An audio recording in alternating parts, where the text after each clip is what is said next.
муҳорибаи довталабӣ дар вазни ним сабук байни Макс Холлоуэй ва Илия Топурия дар коркар қарор дорад ва метавонад ки рӯзи 21 январ дар турнири UFC 297 баргузор гардад. Ассалому алайкум дӯстон, хуш омадем ба шабакаи мо. Дар навори имрӯза оиди тозатарин ва муҳимтарин хабарҳо аз ҷаҳони ММА гап мезанем. Лайкро зер кунед, мо боша наворо оғоз мекунем. доруҳое ки айни замон шумо дида истодаин доруҳои гиёҳии босифат аз ширкати шифофармо мебошад ки шумо имконият доред ки ҳамаи ин доруҳоро бо нархи арзон дастрас кунед.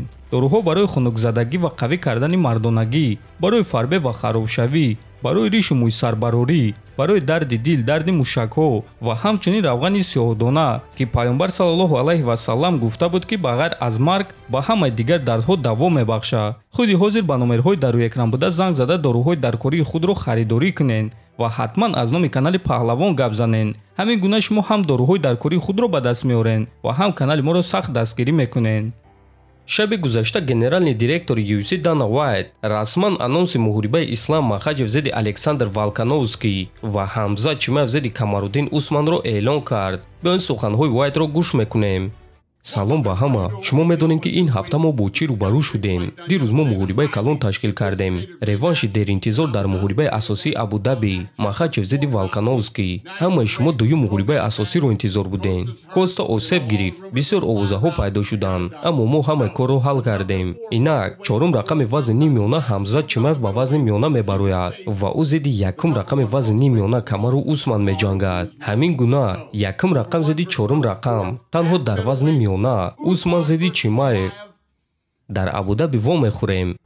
ва дӯстон, чӣ гуна ки фаҳмидем Коста пурра аз ин муҳориба даст кашид ва ба ҷои ӯ Усман мебарояд. шаби гузашта Коста боз як ҷарроҳии дигар гузаронд ва аз муҳориба зидди Ҳамза даст кашид. ҳамчунин Дана Уайт хабар дод ки ғолиби муҳорибаи Ҳамза Чимаев ва Камаруддин Усман зидди чемпиони вазни мёна Шон Стрикланд меҷанганд. барои ҳамин муҳорибаи Ҳамзат ва Усман муҳорибаи довталабӣ хоҳад шуд.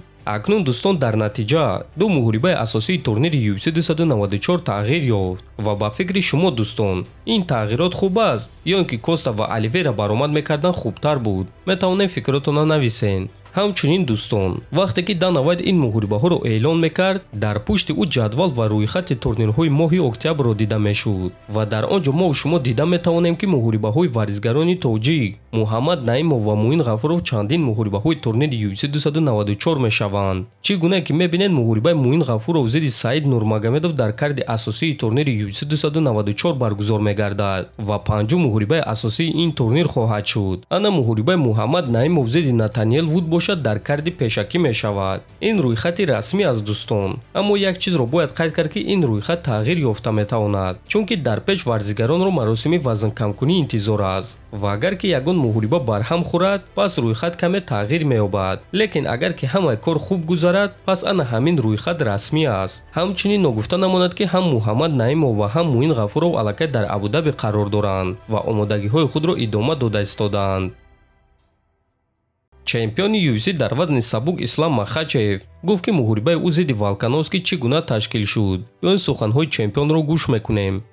11 рӯз пеш аз муҳориба ягон рақиб ёфтан хеле душвор аст. ман шунидам ки онҳо ба Ҷейсон Гейҷи занг заданд, аммо Гейҷи гуфт ки вазни даркориро карда наметавонад.